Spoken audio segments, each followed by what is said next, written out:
4 days, 9 safety experts, 13 presentations, one simple mission: to make diving safer. This is Dan at DEMA 2020. Safety seminars from the pros who know.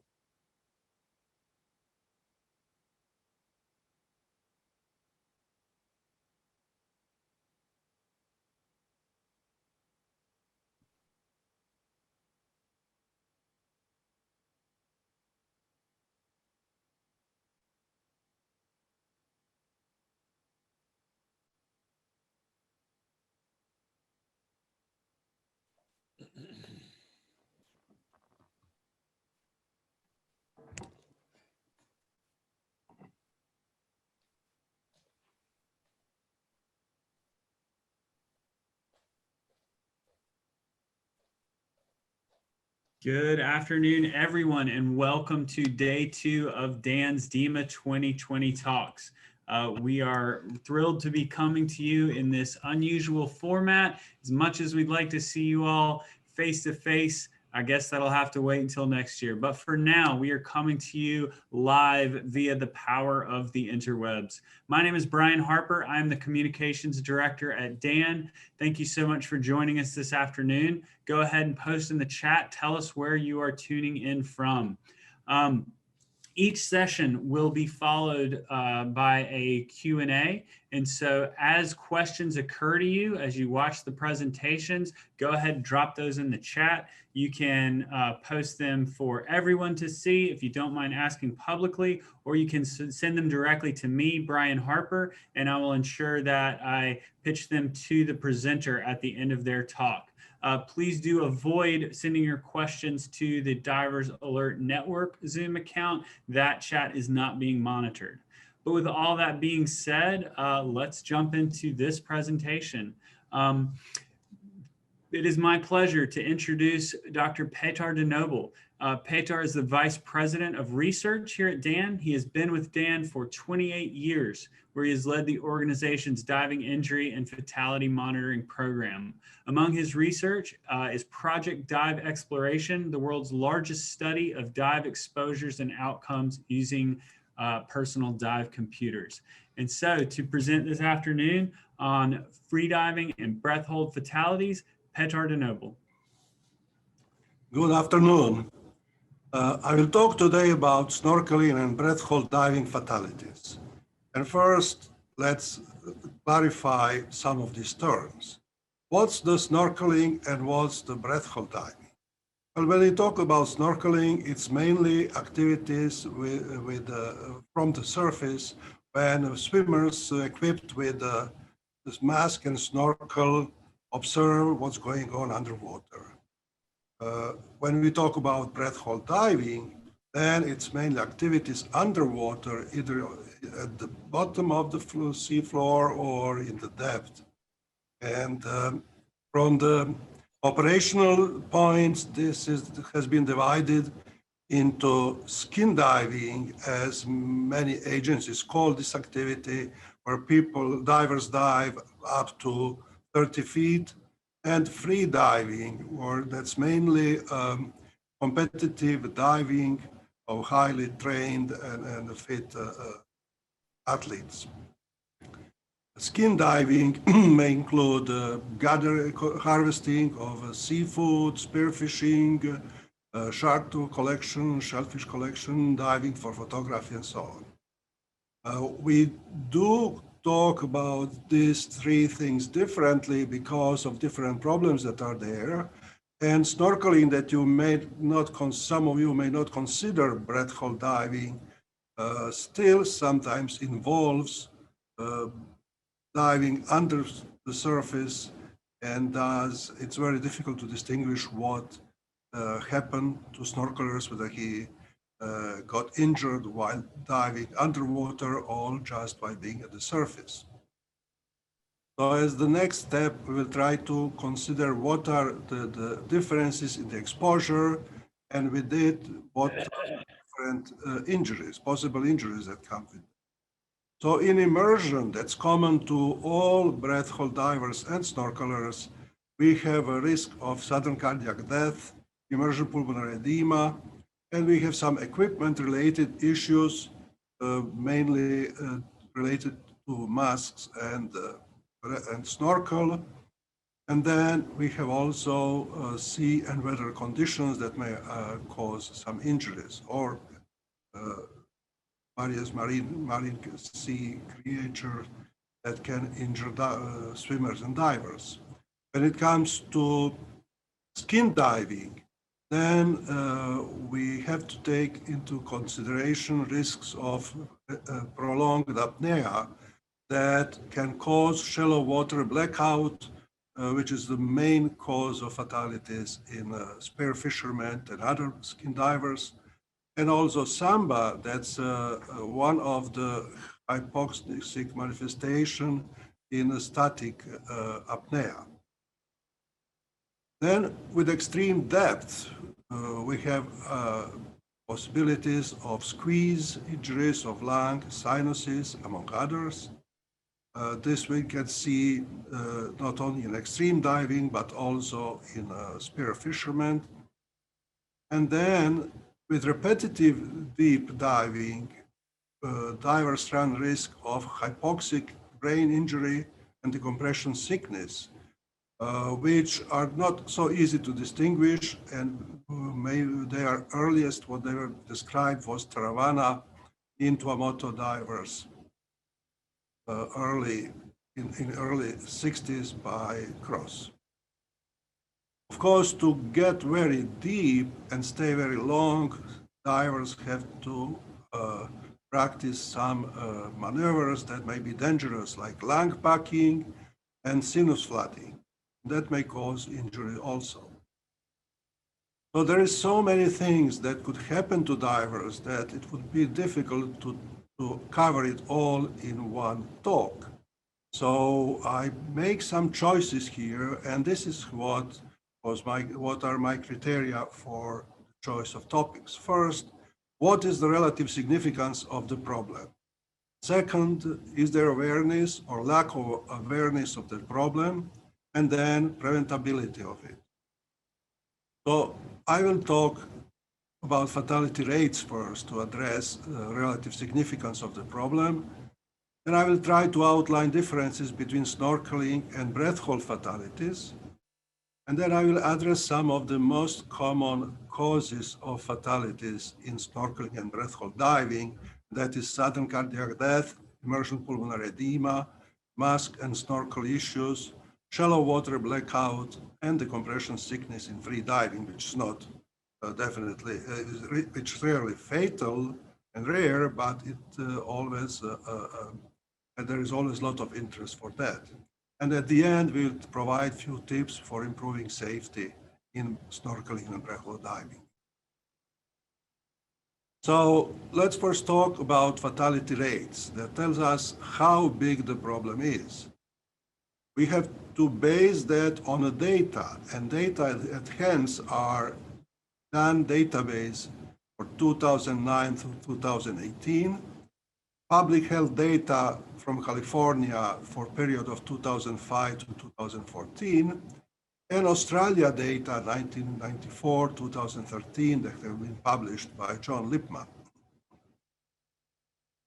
Here are the data that we have collected and done by the year. You can see that there was 50 to 70 fatalities per year in this period, but we cannot say that these are the all fatalities that occur. This is just what came to our attention and what we were able to identify with some modest effort. You know that our main focus is always on scuba fatalities, but since breath hold diving has become more popular, we also turn our attention recently to fatalities in breath hold diving. So keep in mind, this is not the total number of fatalities that occur. And this reflects, these are the cases collected from all around the world. Unlike the fatalities from scuba diving, where we stay focused on United States and Canada. But we don't know what is the denominator here. So we don't know how many people practice diving. And thus, we cannot tell how big this problem is. We don't know, we don't have a relative measure of that. However, using public health data, our colleague Peter previously have came to some numbers that are very useful. He looked into non-fatal emergency department records, non-fatal hospital records, and fatality from California, from public health sources in California. And these are the numbers by years. So there's a total of 2,500 cases. Now, this illustrates also nicely the injury pyramid. You can see that the incidents that require emergency department visits are the highest here, 1,524. Smaller number of that ends up in the hospital for some time, and very few are fatal. Taking into account the population from which these numbers are extracted, Peter came with estimate of the rate of fatalities per 1 million population. And for fatal breath hold injuries, it's rather low, 0.06 per 1 million population. If we consider that not all fatalities end up in emergency department and hospitals, and even if we allowed that this number is in 10 times greater than what is here captured, the fatality rate per 1 million would still be less than 1. So is that much? How much is that? I mean, it's very hard to tell for those who are affected, but that it's a catastrophic event. But for the society, that's not that big event, especially when you compare it, for example, with drowning in swimming pools in USA, which is 3,500 cases annually per population of 350 million. That yields the rate of 10 swimming pool drowning per 1 million population. That's 10 times higher than just breath hold fatality. Much more reliable estimate of fatality rates in breath hold diving we get from data collected in Australia. And practically, these 140 cases for the period of year 94 to 2006 represent all the cases available from coroners. And many of these cases have had also autopsy findings. So on estimated 2 million snorkelers in that period, there were 10 deaths per year, which gives rate of 5 deaths per 1 million snorkelers. And out of these 5 deaths, 2 were cardiac-related deaths. Now I will show, well, we have also something of notice here that over the years, since 60s through today, the number of breath hold and snorkeling fatalities in Australia is increasing. And that reflects the trend in the world. Australia, particularly with the Great Coral Reef, is very attractive area for snorkeling. And there is big industry there offering these services. So that's why it's that increase there. But with that increase, we also see the increasing age of victims of snorkeling incidents, meaning that more and more older people are participating in these activities.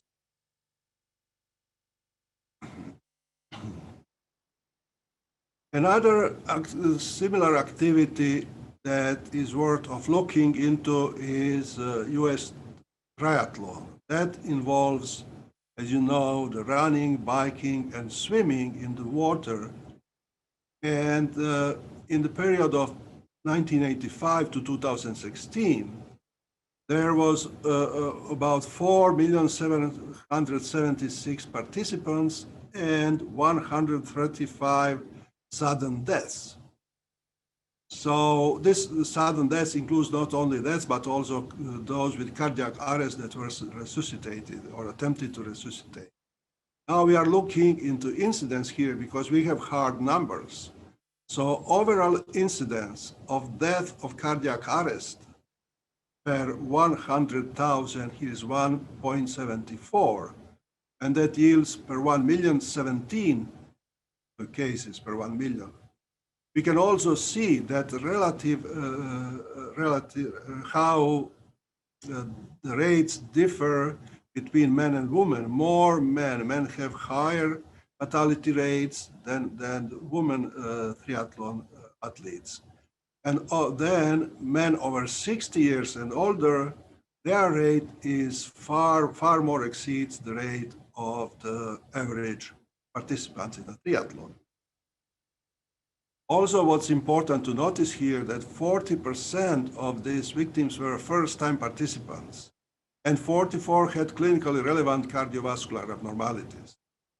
So as we will later talk about prevention, I would like to point here that this group of 40% who were first-time participants probably would benefit from pre-participation screening. We don't know whether they were screened or not, but there is no requirements for triathlon participants to be screened. So maybe it's something, by now, maybe it has been required, but at this time, when this data reflects, it was not requirement. Similarly with snorkel participants, there is no requirement for any screening, but on the other hand, we cannot propose that because that would be prohibitive for participation of most people, and that it's not warranted based on low fatality rates. Now let's put together these fatality rates that we have discussed, so we have better picture of it. You have here breath hold death, overall fatality rates are 2 per 1 million, breath hold cardiac death, 5 per 1 million, and then triathlon fatality rate 17.4 overall, and triathlon fatality rates in men over 60, 186. You also remember that from Australia data that fatalities of snorkeling and breath hold incidents are getting older and older, so relatively low rate in breath hold fatality deaths from the study in comparison to this triathlon indicates that problem is relatively small. But it's not small from Australian government, who is afraid that having relatively large number of breath hold fatalities can hurt the industry, which is a big contributor to the overall economy of Australia. So they are initiating some studies to look into possible causes of snorkeling deaths. I would like now to look into how snorkeling fatalities may differ from breath hold fatalities. We will look in demographics, type of activities, and causes of death. Again, here I will present you sex and age of victims from California data. And you can see that among people that occur in a hospital, there's about 30% or more of female divers. But among the fatalities, there is only 18% of female divers. And age distribution by age groups is shown here and definitely is skewed toward the younger age. So injured divers are of younger age, but when we look into the age of victims from DAM data, we can see that there is a lot of victims of older age there. So regarding that their participation is lower, this may mean that they have higher rates of fatality. If we look on distribution of age and sex of victims from DAN data for 2010-2018, there is only 15% of fatality are women, and they are of older age here, relatively than the male victims, who probably participate more in spearfishing and other type of skin diving, snorkeling. And this is still a reminder, people who get injured but not fatally injured, women represent higher percentage than in the group of fatal incidents. Now, if we compare age of snorkeling fatalities versus breath hold fatalities, then we can see that snorkeling fatalities are definitely older, this is blue thing, than the breath hold fatalities, which tend to be younger, and that's this divide there. You can see that mean age for snorkeling victims is about 51 years, and for breath hold 37, and that the male represent 76% of snorkeling victims and 97% of breath hold victims. So we see that higher participation of older people and female among snorkeling is kind of reflection of perception that snorkeling is a relatively innocuous activity, and thus there is no restriction who can participate there. People don't hesitate to participate. If we look where the things happen, then we can see again for 20 years data that in that period, the 3 states in USA with most breath hold and scuba fatality, breath hold and snorkeling fatalities are Hawaii, Florida, and California. That varies a little bit over the year, but they always stay at the top. And that's definitely because of the diving conditions and interesting things they can see in the water of Florida, California, and Hawaii. Because most of it occur in ocean, but some do occur in fresh water, some in pool, other, and also in caves. That, you know, there are few cases in caves, and when reviewing the fatalities, you know, I remember these cases because I wouldn't expect people to do free diving in caves, but unfortunately they do, and that's very dangerous activity. When it comes to pools, then it's a small fraction of fatalities, breath hold fatalities that occur there, but there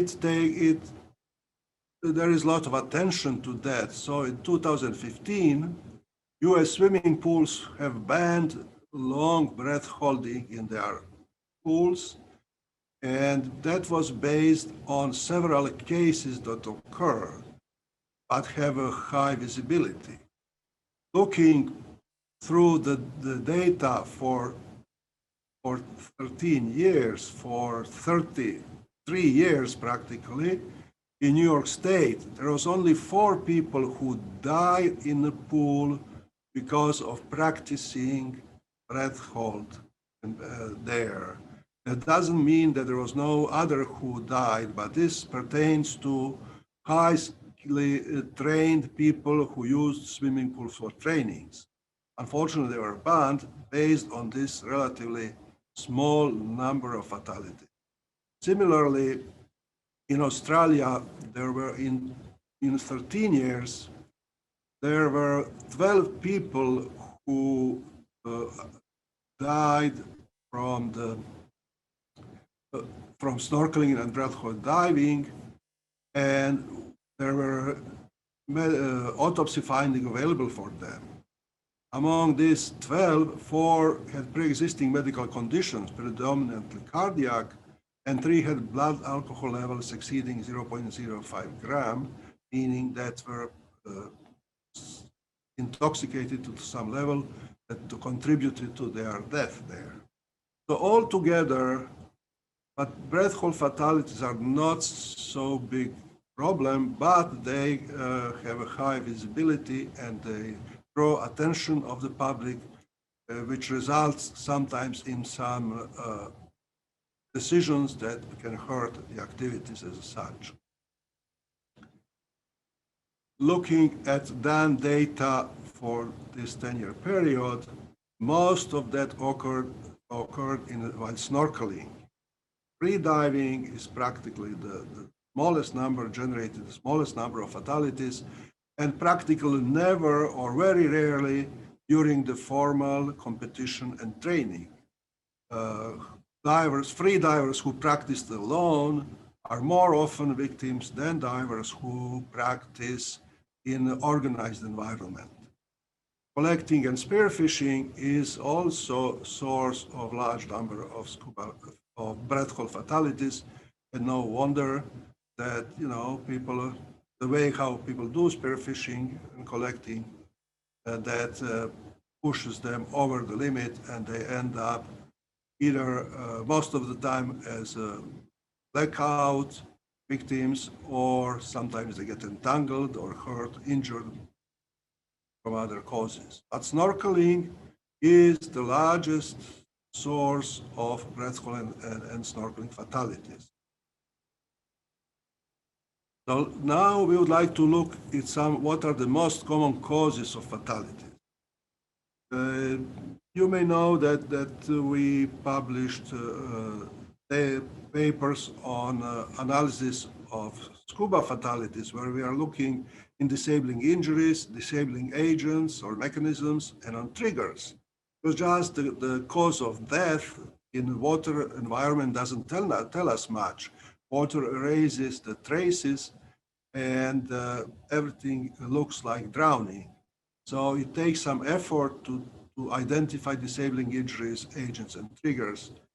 And most of the time, we are not able to do it in the data collected in USA, but in Australia data, which all end up in the coroner's reports, there is much more data available, and John Lipman was able to conduct very nice analysis where he was looking into causes, and he showed that in most cases, disabling agent is asphyxia or drowning, and that ends up to be the cause of death most of the time.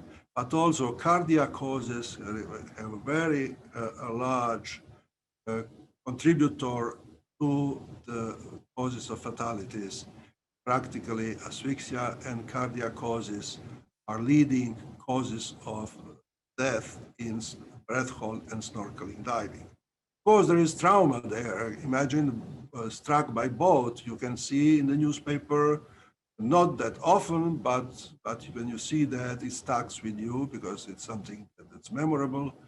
Also, one more impressionable cause is shark attack or crocodile attack.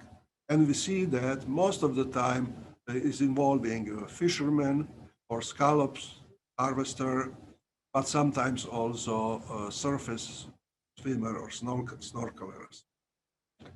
We cannot cover all causes, but we will try to talk more about these most common causes.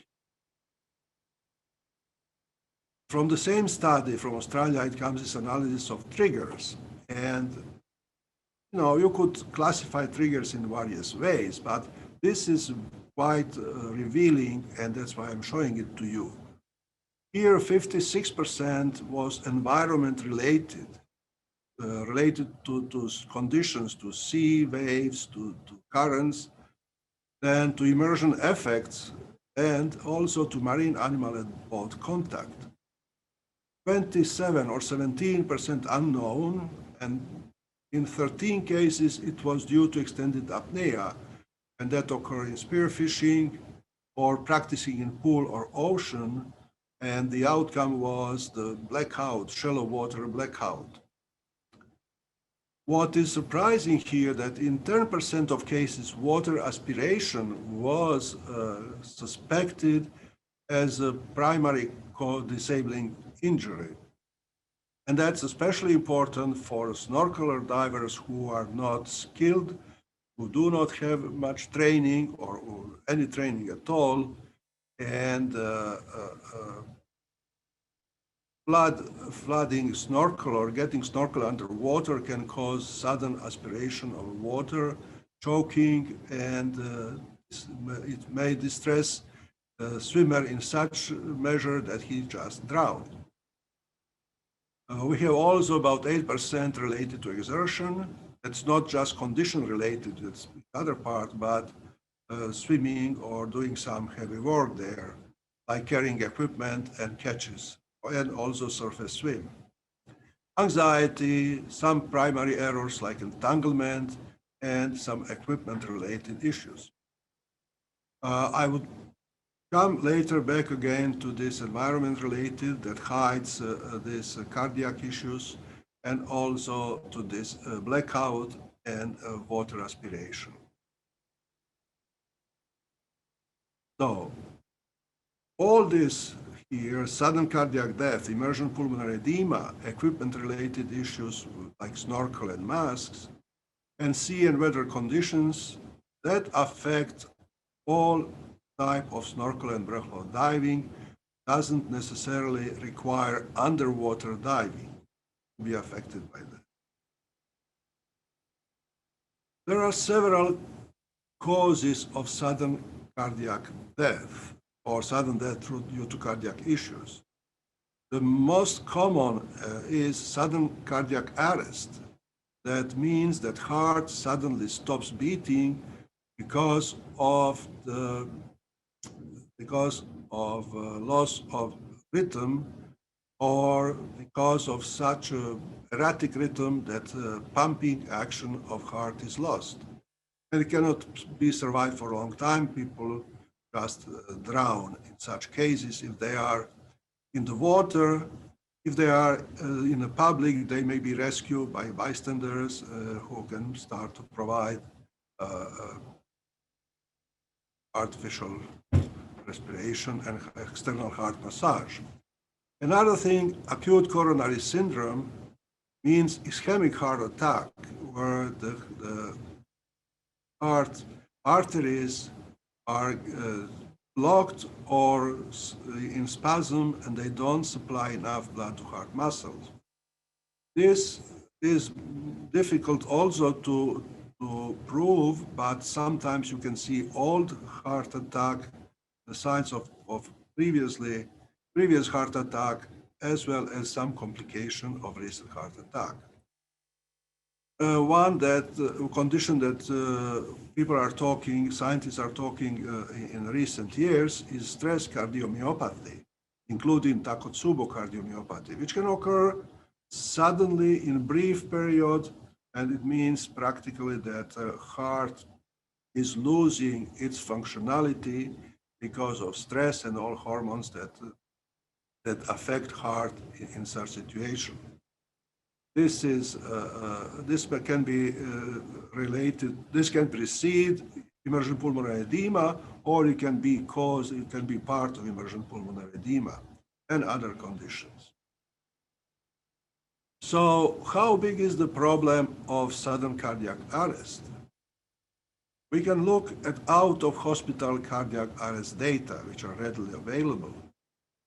In United States, there is 347,000 deaths every year due to out-of-hospital cardiac arrest. Means 1 of 7 people in US will die of sudden cardiac death. When this happens in the public and EMS is available, about 30% of these patients will survive to hospital. However, only 10% will survive to hospital discharge. For prevention of the out-of-hospital cardiac arrest, it's important to notice that only 25% had no symptoms before the onset of arrest. So they didn't have any warning that would direct them to go to seek medical evaluation. The majority of this occur at home or at residence, 68.5%. But no particular activity is necessary to elicit sudden cardiac arrest.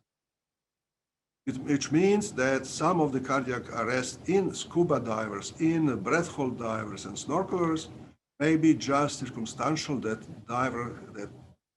person happened to be in water with mask and snorkel on him at that time. But we never reject some effects of immersion on physiology of divers, and we admit that diving and swimming is an additional provocative factor that can contribute to onset of cardiac arrest.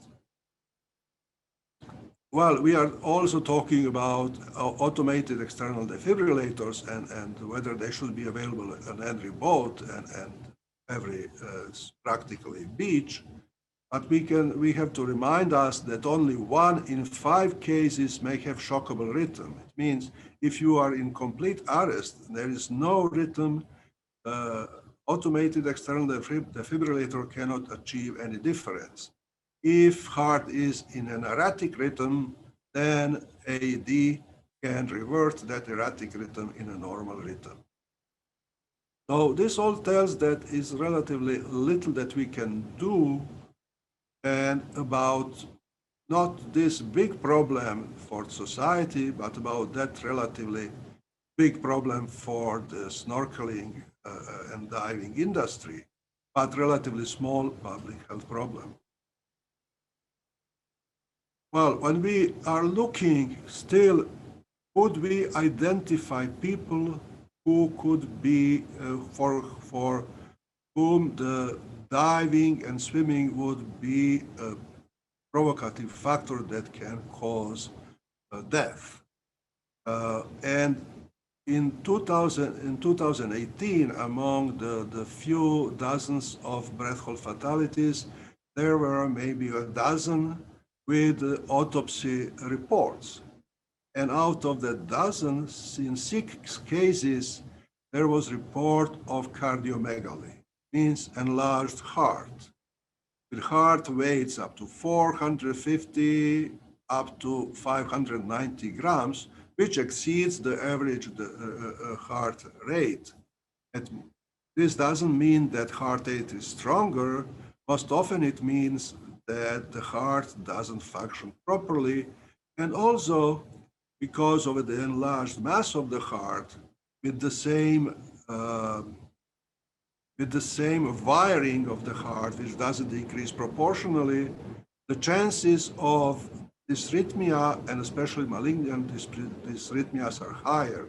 So it's well known that left ventricular hypertrophy, that's a special form of cardiomegaly, is associated with a higher risk of sudden cardiac death, but also it may be associated with higher risk of immersion pulmonary edema.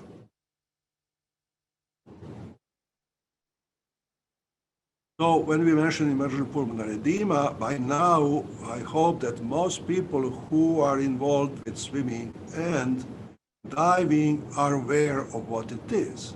This is what they say, drowning from within, because the water, the liquid from the blood is passing through the capillaries into alveoli, into lungs, and flooding the alveoli and disturbing exchange of gases, so that people with pulmonary edema feel dyspnea, difficulty breathing, and also they are coughing, and coughing often frothy sputum with of pinkish color and sometimes blood. For in the swimmers, this is often, temporary, and as soon as they get out of water, the symptoms start to subside, but in some cases can be fatal.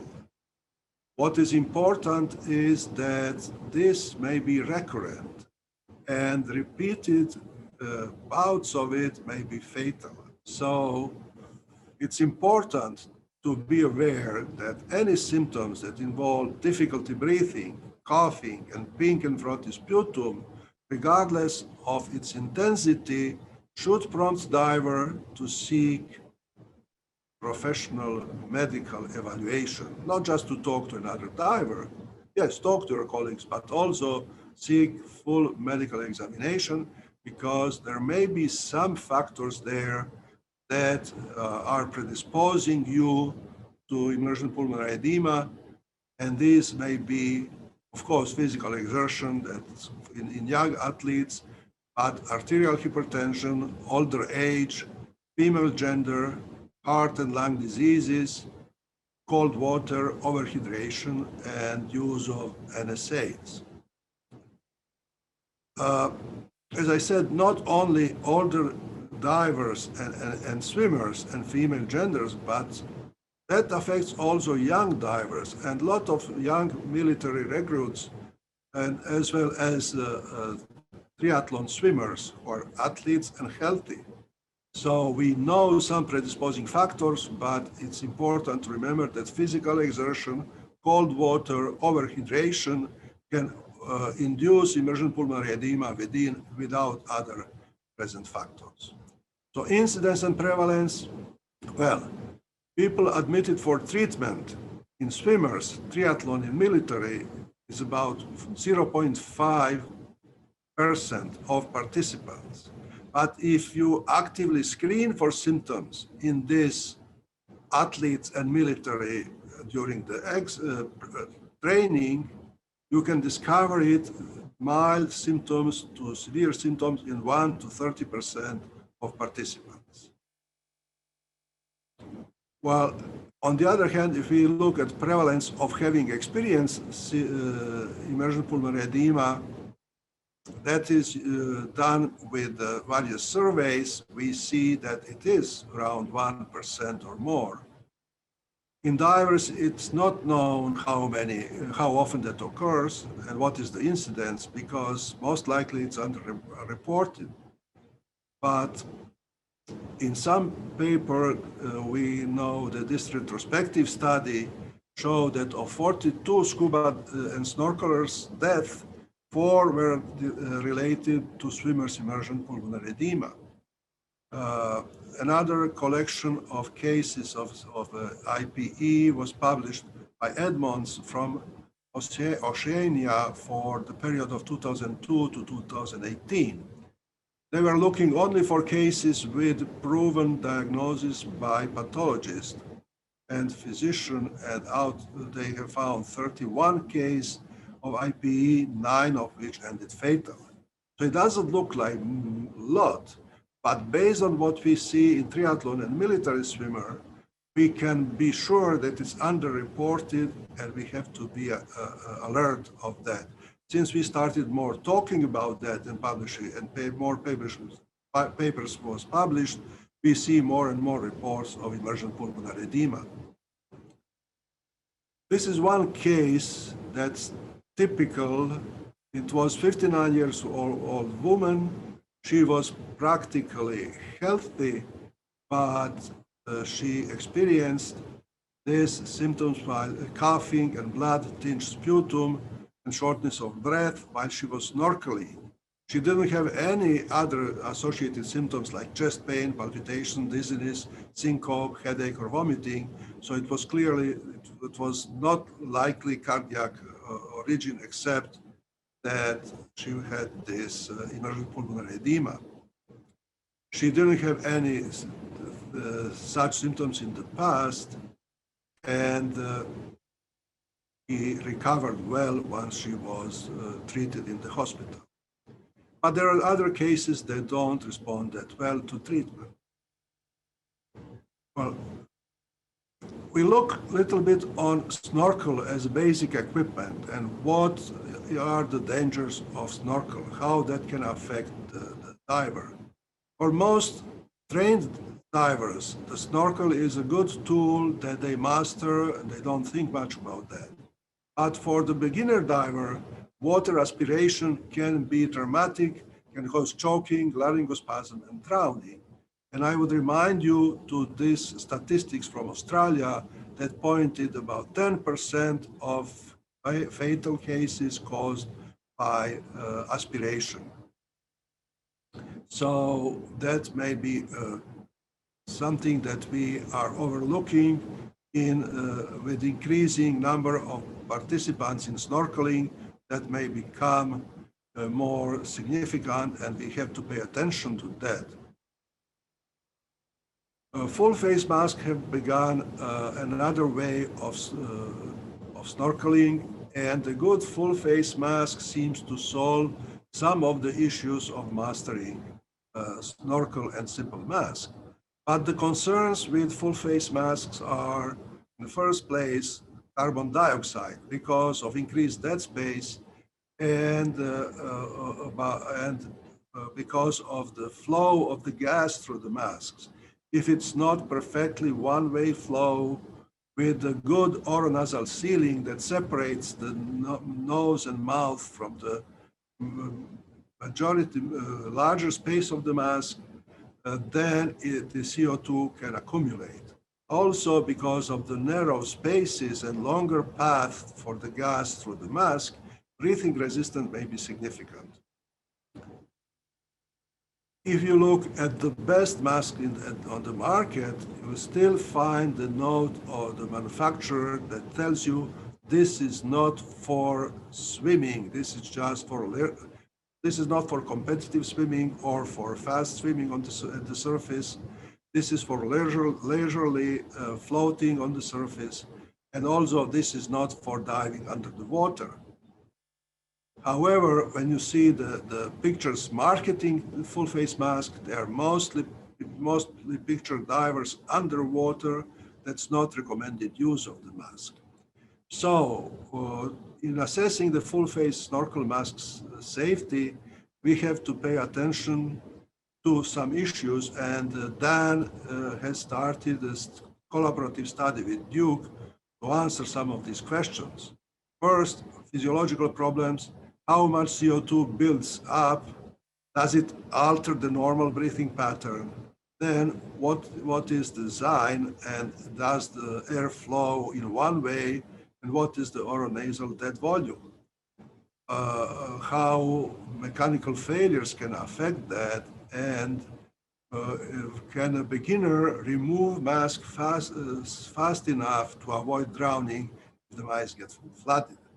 So this is one of the studies that Dan is doing, planning, trying to answer the questions, because at this point we cannot tell you what mask is safe, what is not safe, and is the full face mask something that a dive operator should be concerned with. Like some of the Hawaiian operators that take divers snorkeling, they refuse to use a full face mask, although some of the mask seems quite fair. In skill diving, the main problem is shallow water blackout. And it has been around for so long, and people have talked about it for so long that now I have nothing new to tell you, although I know many of you are new divers, maybe new divers, but you have to learn and to remember that when you skin dive and you go down to the depth and then come back to the surface, at the bottom you spend quite a lot of oxygen, and it's coming very low, and then in the stage of ascent, it drops abruptly without any warning. That's enough to lose consciousness before you reach the surface. So please keep in mind, it's most important not to test your limit when you dive alone, because you may lose consciousness and drown. Nobody will be there to pull you that last meter to the surface and save your life. Extreme diving is very interesting, but that is an area for itself. We will never be diving like diving mammals. So humans will never be like diving mammals. You can see here how compression at 50 meters and at 100 meters affects the lung of diving mammals. In the CT scan, you see that its lungs are pushed up, and then at 100 meters, practically the only air that's remaining in lung is in the bronchi and trachea, where it cannot be exchanged. What reduces amount of nitrogen and diminishes chances of the compression sickness. But on the other hand, we don't have similar adaptations in divers. We know what gives divers advantage, for example, like the volume of the lungs, the larger the total volume of the lung, longer diver can stay underwater, and maybe this difference of 1 liter here can give you advantage of 30 seconds longer apnea. In addition, spleen volume. Spleen is an organ that stores a significant amount of blood, like 200 milliliters to 500 milliliters. And during the dive, it contracts and pushes that blood into circulation, increasing carrying capacity of blood for the oxygen, and so provides another 15 seconds longer apnea. Another interesting topic in breath hold diving is deep breath hold diving is risk of decompression sickness. Here is estimated probability that single breath hold dive will develop decompression sickness. You can see this world record passes 200 meters here, but the risk of decompression sickness for that single dive varies from 3% to 6%, which is pretty high, as high as in scuba divers. However, if you do a series of repetitive deep dives, then the risk increases significantly. And this is one of the tables that tells diver how long they have to spend at the surface between the 2 dives to avoid risk of decompression sickness. You can see that times for some of these dives are very significant. What I want to remind us here that why sea mammals do not suffer decompression sickness more often is because they spend very short period at the surface, and practically they are always, when they are on the surface, they still have much higher load of nitrogen in their body than human divers, but because they go soon down again, they avoid bubbles. If they get strangled in the shallow water, they may develop decompression sickness and die of it. So we'll never be as able as sea mammals, but we can do much for our safety. And that is to make sure that we appreciate how stressful diving is. I bring to your attention this study that was looking at the markers of stress hormones, troponin as a marker of cardiac injury, marker of brain injury, ischemia markers, and muscle injury markers. They have found that breath hold diving has most increased all of these factors, while they increase only in some of them increase in static apnea, and they practically do not change much in scuba diving. But breath hold diving is demanding, stressful activity, and we have to change our attitude toward it. We are not going to prescribe and advocate for any restriction and prescriptions, but we can tell you that it's important to maintain healthy lifestyle and to do pre-participation self-screening. We advise breath hold divers and snorkel divers to use diver medical participant questionnaire that's developed for scuba divers, but will very well serve breath hold divers and help you to decide when you have to seek full medical evaluations. We also want you to be aware of your fitness and make appropriate choices. For snorkelers, as we said, be aware of drowning, learn skills, because skills are necessary, use flotation device, and stay in protected area. For breath hold divers, be aware of blackout. Dive with an able body who can help you bring to the surface and limit your hyperventilation. And for free divers, no diving without support and control your nitrogen load. I know that anybody who attempts to provide safety tips on one slide will suffer a load of critiques from beginners and experts, but I'm willing to sacrifice myself for that. I think with this, you will cover most of the safety issues in breath hold in scuba diving. Dan research contributes to that. We are looking into markers of increased risk for cardiac arrest and immersion pulmonary edema. We are doing study of left ventricular hypertrophy. I briefly told you about full face mask safety study that Dan is doing, and we are also looking in the compression risk in free divers in another collaborative study. So with this, I want to thank all our Dan members, pros and businesses for your support, and your support makes medical services and educational programs possible. Thank you. Fantastic. Thank you, Petar, for a great presentation. And thanks to all of you for participating. And as Petar said, thank you for our Dan members, especially for all your support. Let's go to questions. Petar, I've received a few in the chat.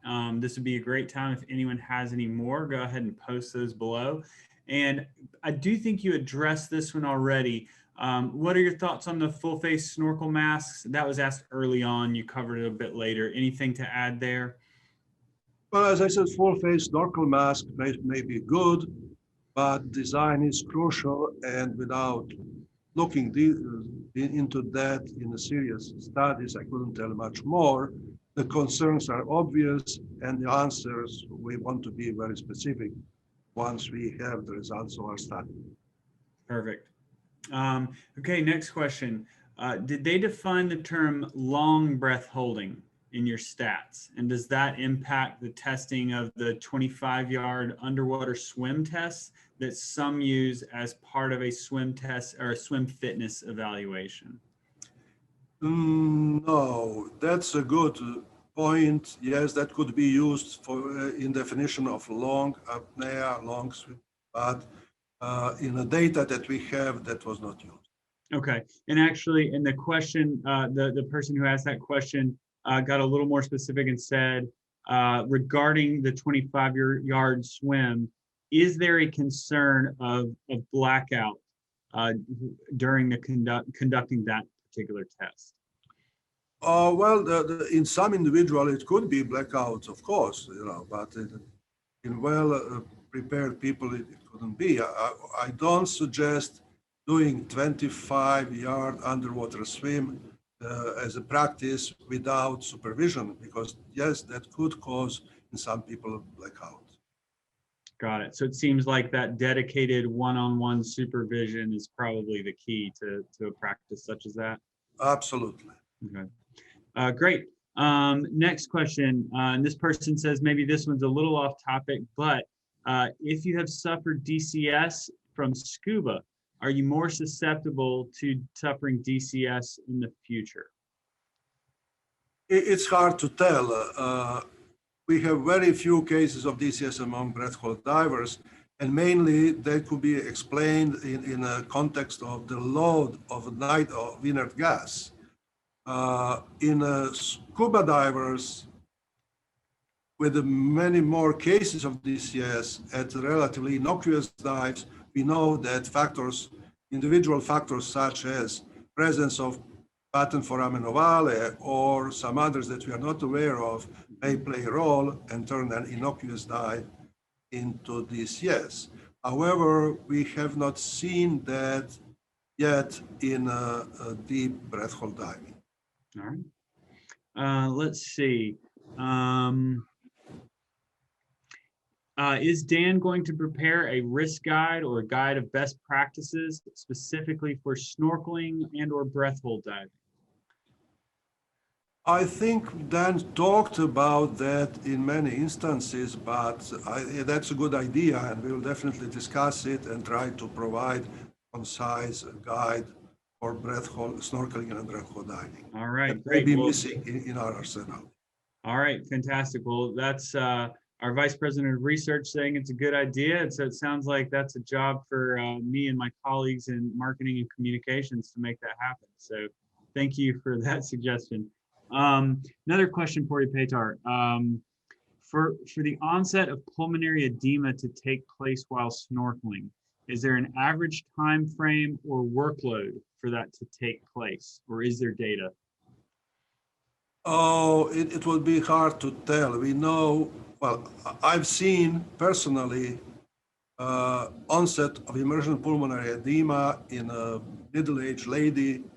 She was in a cold pool when she's at the beginning of scuba dive. She practically descended 5, 6, 10 feet underwater in the first minute or two, and that was so abrupt immersion pulmonary edema that I didn't see described in the literature. But in general, it takes some time to develop pulmonary edema in snorkeling, and it doesn't have necessarily always be associated with exercise. So various mechanisms are at play, and it's very difficult to provide some calibration in the sense of exercise, water temperature, and other factors. All right, fantastic. Thank you for that. All right, it looks like we have reached the end of our questions. So once again, thank you to everyone for participating. Thank you, Dr. Denoble, for a great presentation. Please join us tomorrow afternoon. We will have presentations at 2, 3, and 4 o'clock tomorrow. Those will be a repeat of this one at 2 by Petar. We have Disinfection and Infection Control in the Dive Business by Chloe Strauss. That's a repeat of one she did yesterday. So if you missed that, please tune in tomorrow. And then finally, another repeat from yesterday, Lana Sorrell bringing us Stacking the Deck in Your Favor. So if you haven't seen those yet, please join us tomorrow. I'll also say we have some DEMA specials that we're currently offering. If you are in the market for a first aid kit or an oxygen unit, this week is a great time to make that purchase. We're giving away a free black travel backpack with the purchase of any oxygen unit this week, and a free Dan Trucker hat with the purchase of any first aid kit. With that being said, we have reached the end of our day 2 of our Dan at DEMA 2020 seminars. And again, we hope you will join us tomorrow. Thank you for joining us today, and thank you for your support. Hope you have a good evening.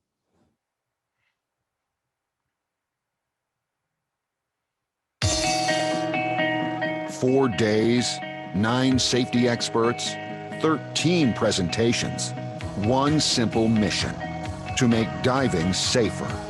This is Dan at DEMA 2020. Safety seminars from the pros who know.